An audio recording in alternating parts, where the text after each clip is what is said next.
কাঁঠালের সিজন আসলে আমাদের এলাকায় এই রেসিপিটা অনেক রান্না করা হয়।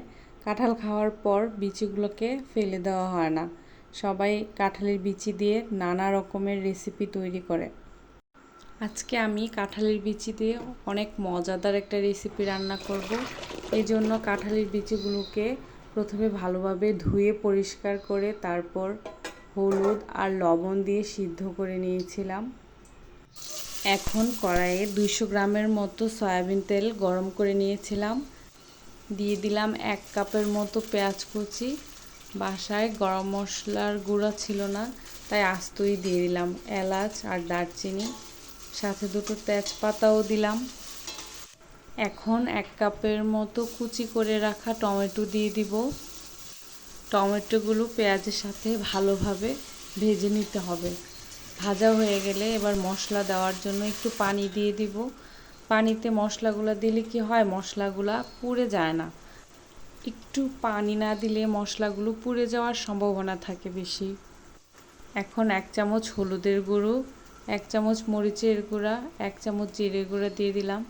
আর বড় টেবিল চামচে 1 চামচ আদা বাটা আর 1 চামচ রসুন বাটা দিয়ে দিলাম। এবার সবগুলো মশলাকে ভালোভাবে কষিয়ে নিতে হবে, না হয় মশলার একটা বাজে স্মেল আসবে। মশলাগুলোকে ভালোভাবে কষিয়ে নিতে হবে। কষিয়ে নেওয়ার পর এখন দেশি মুরগির মাংসটা দিয়ে দিব।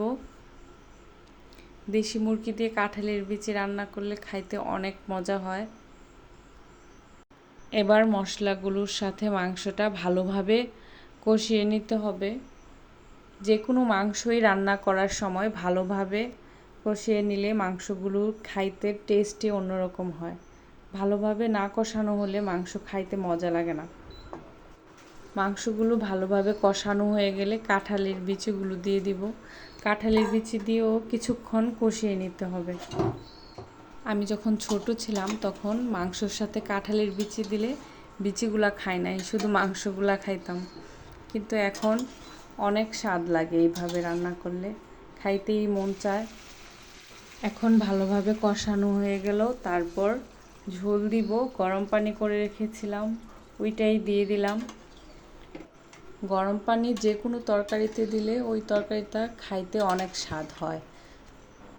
এবার ঢাকনা দিয়ে কিছুক্ষণের জন্য রান্না করব। এই তো রান্না করা হয়ে গেল। এবার বাটিতে নিয়ে গরম গরম সার্ভ করলে কি যে মজা লাগে। এটা কিন্তু পোলাওর সাথেও খাওয়া যাবে, আর সাদা ভাতের সাথে তো কোনো কথাই নাই।